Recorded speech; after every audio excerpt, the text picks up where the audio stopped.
Anarchy! Good morning, good evening, and good night, everyone!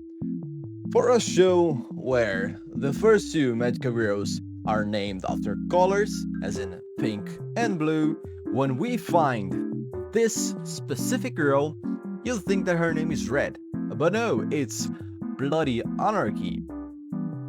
That aside, she's a good girl, she's actually the first magical girl that we encounter in the series, and her outfit is very cute. I loved doing her illustration, especially because her accent color appears more often than blue or pinks, or even otaku heroes.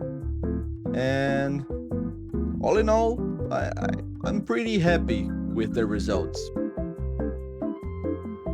Anyways, I'll be seeing you guys tomorrow. Take care!